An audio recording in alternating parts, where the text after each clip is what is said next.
Some deaths are accidents. This one was a choice, 100 small choices. In Zion, the canyon does not have to chase you. It only has to wait. What follows is a fictionalized composite. The guide, the 4 hikers, and the outcome are invented to dramatize a real and repeatedly documented pattern of heat deaths in this park. The National Park Service guidance, the historical rescues, and the one real fatality that appear along the way are not invented and will be identified when they come up. Everything else belongs to the story. These are the warnings they ignored. This is preventable. It started, like most of these stories do, with a good morning. Evan Cole woke first in a motel room outside Springdale before his alarm went off. He'd been the one to plan the trip, a long loop through Zion's backcountry that promised the kind of views his friends had been posting about for months. Ever since he'd first floated the idea in a group chat back in the spring. Evan was 34, an engineer by trade, methodical about most things in his life, except, as it would turn out, the one thing that mattered most that day. He'd built a rough itinerary. He hadn't built a margin. Marcus Reed was next up, already out in the parking lot checking tire pressure on the rental before the sun had fully cleared the ridgeline, joking through the window that they'd be back in time for dinner. Marcus was the one who made trips like this happen, the organizer's organizer, the guy who turned a group chat idea into plane tickets. He was also, though nobody would have said it that morning, the one whose confidence tended to set the tone for everyone else's judgment. Tyler Brooks and Nate Ellison came down together, still half asleep, carrying gas station coffee and a bag of protein bars that would turn out to be most of their food for the day. Tyler was newer to the group, a co-worker of Marcus's who'd been invited along the year before and simply never stopped coming.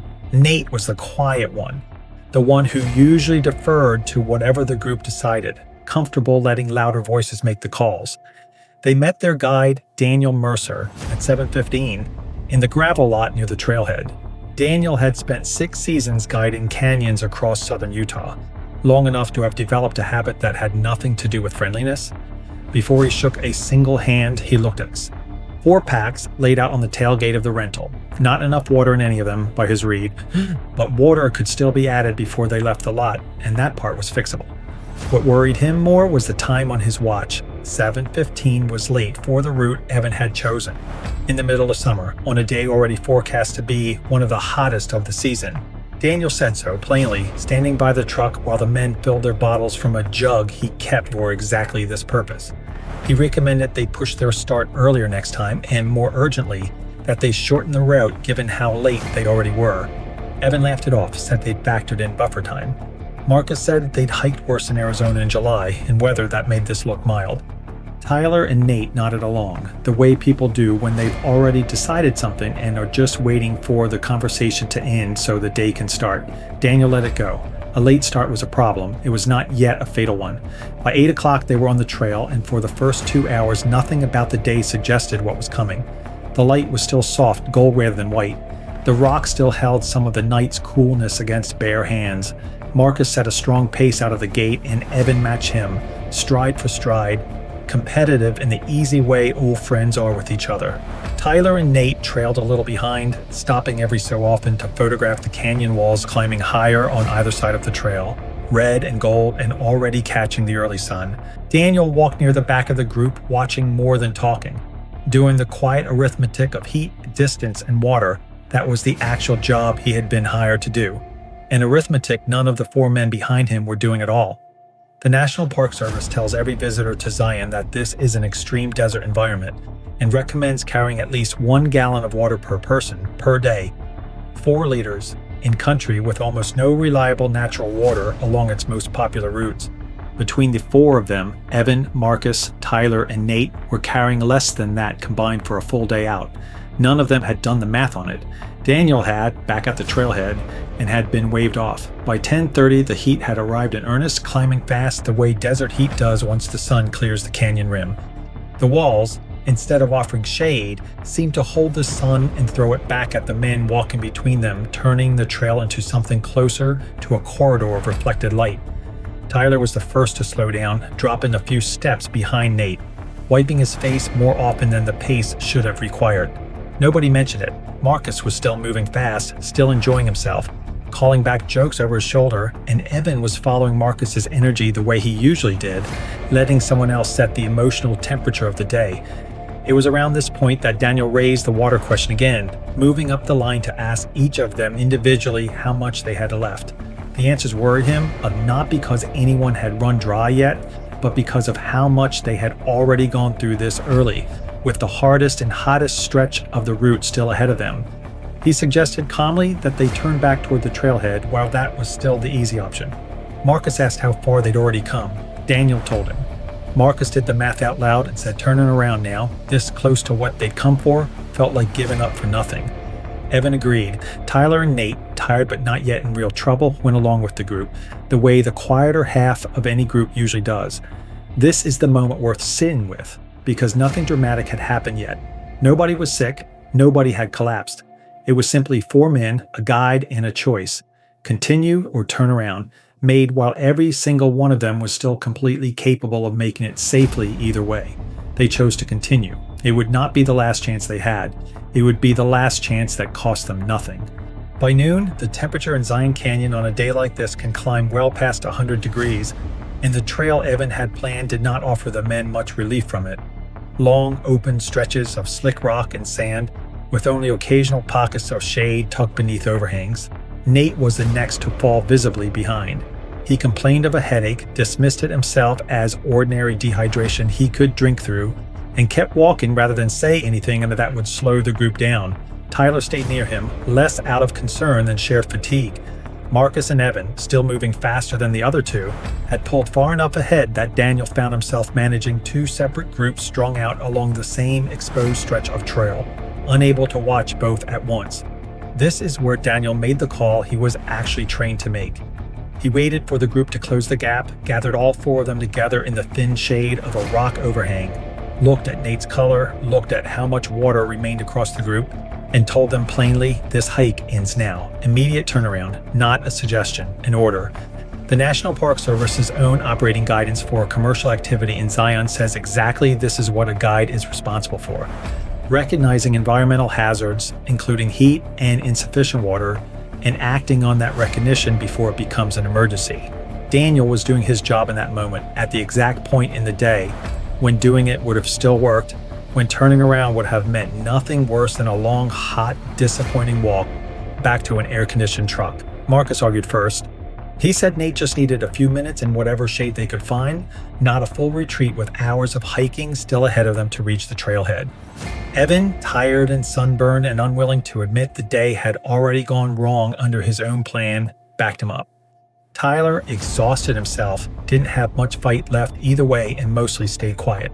Nate, the one actually struggling, said little, which in hindsight should have told the others more than anything Marcus was saying on his behalf. The argument did not stay calm for long. Marcus told Daniel he was being paid to guide them, not to turn them around a few miles from the view they had planned this entire trip around. Evan said something similar, his voice sharper than it had been all morning. Daniel held his position, turn around now, and the men made theirs.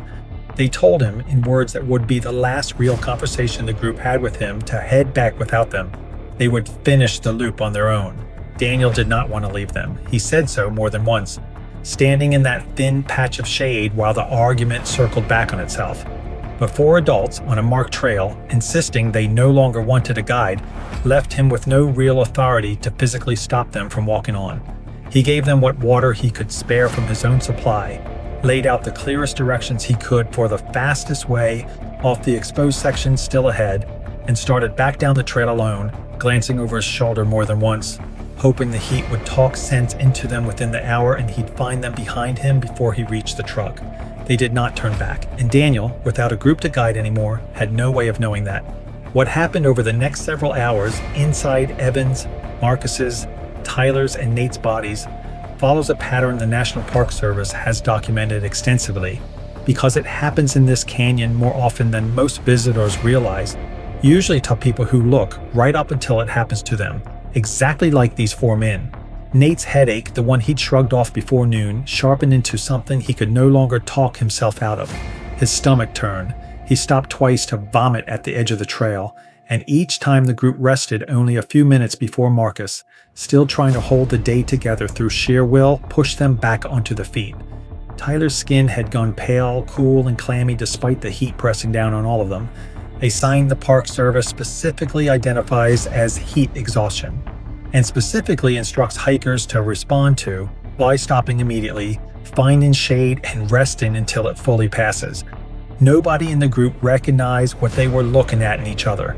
They called it being wiped out. They called it needing 5 more minutes.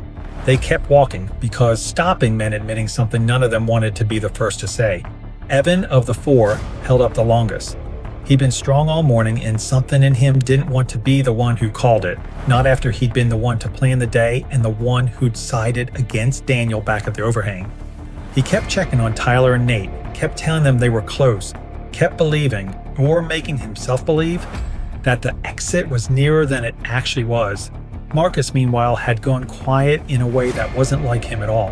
His usual jokes had dried up somewhere in the last hour, replaced by short, clipped answers whenever anyone asked how he was doing. The kind of answers that come from a person conserving something he can feel running low. By mid-afternoon, all 4 of them were moving at a fraction of the pace they'd started the day with, strung out along the trail in a way that made it hard for any of them to keep track of the others. This is where heat exhaustion, left unanswered for hours, becomes heat stroke, the stage where the body loses its ability to cool itself at all. The Park Service describes the signs plainly: confusion, disorientation, changes in behavior, and in some cases, seizures. It is the point where a hike stops being a hike and becomes a medical emergency, regardless of how it began or how experienced the people caught inside it believed themselves to be. Nate reached that point first. His answers to Tyler's questions stopped making sense, drifting off mid-sentence or answering something nobody had asked. He sat down hard on the trail and did not get back up easily.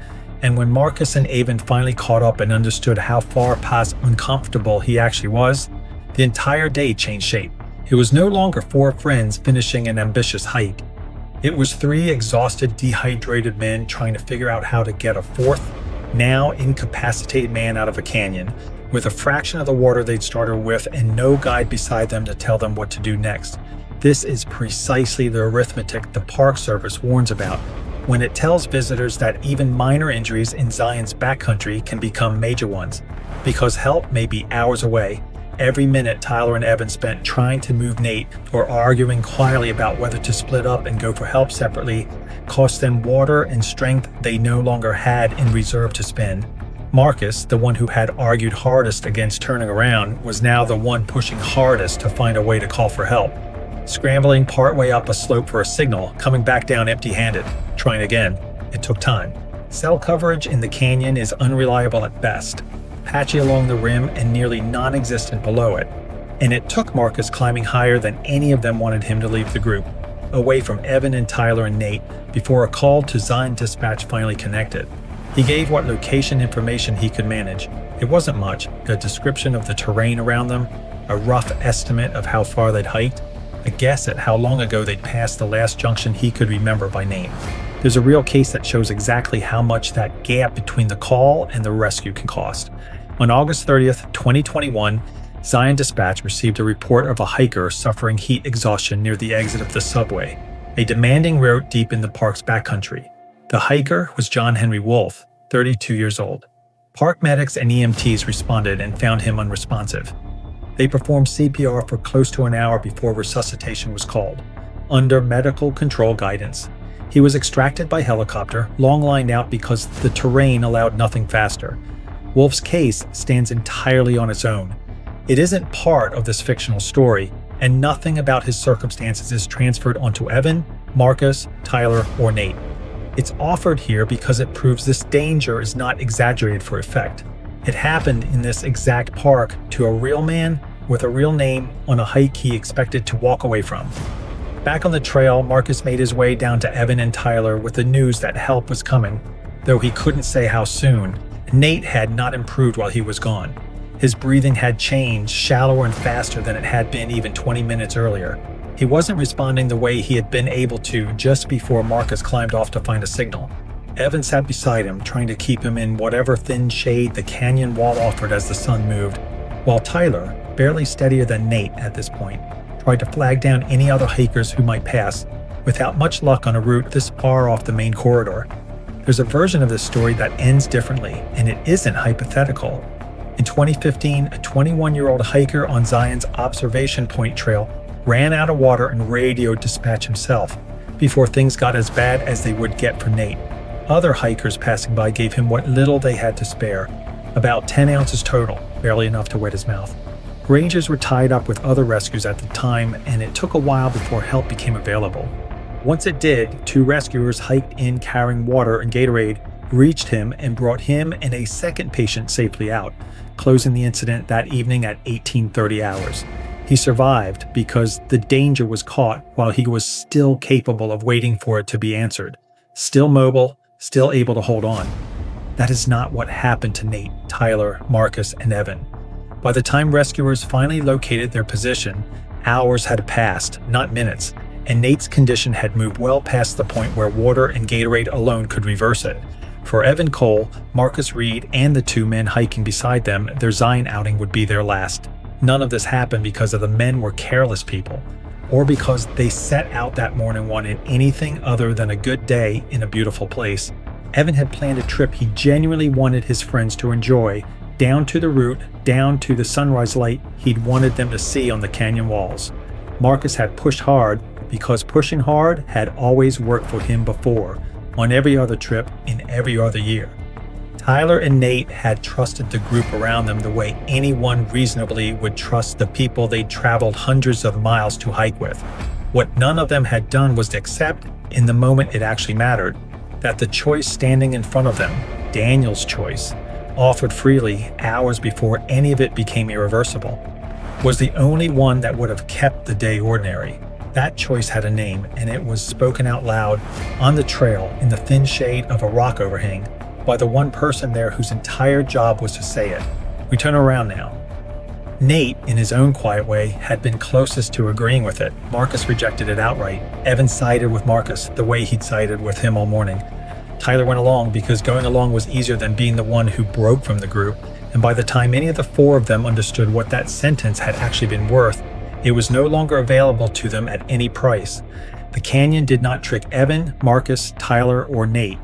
It did not suddenly turn dangerous the moment Nate stopped answering Tyler's questions, or the moment Marcus finally got a signal, or the moment a helicopter appeared somewhere over the rim, too late to change what had already happened below it. The warnings had arrived earlier, in the gravel lot at 7:15, in the thin shade of that overhang just after noon, when acting on them would have cost nothing more than a shortened hike and a little bit of pride among friends. You were told the heat mattered. You were told water mattered. You were told to turn around. And then came the decision that changed everything. You kept going. That is where the chain could have broken. Not when Nate's headache turned to nausea. Not when Tyler's skin went cold in a 100-degree canyon. Not when Marcus finally climbed high enough to call for help. Not when rescuers finally reached the 4 of them, hours behind where they needed to be. It could have broken earlier, hours the trailhead when Daniel first raised his concerns about the hour and the heat, or more decisively, at the exact moment he said the one sentence that actually mattered, standing in front of 4 men who had already decided, without quite admitting it to themselves, that they knew better than the person paid to know. If this story has a memorial to offer, it isn't to the mistake. It's to Evan, Marcus, Tyler, and Nate as the kind of people who believed, right up until it stopped being true, that they were still having an ordinary day in a beautiful place with their friends. They weren't reckless, they weren't fools. They were 4 men who made decisions that felt entirely defensible one at a time. A later start that felt manageable. A lighter pack that felt sufficient. A warning waved off because it felt excessive. 5 more minutes called something other than what it actually was. But the wilderness does not judge intentions. It does not weigh how reasonable each individual choice felt in the moment it was made, or how good the trip had been up until that point, or how much any of these men loved the people they were hiking with. It only totals accumulated decisions without sympathy at the exact point the body runs out of margin to absorb them. By the time Evan, Marcus, Tyler, and Nate finally understood what the canyon had been asking of them since the first hour on the trail, the price of continuing had already climbed higher than any of them, together or alone, could pay back. And every step of it was preventable. If you've made it this far, consider subscribing. It might be the cheapest piece of survival gear you ever pick up. Want more preventable? These stories are next. Thank you for watching.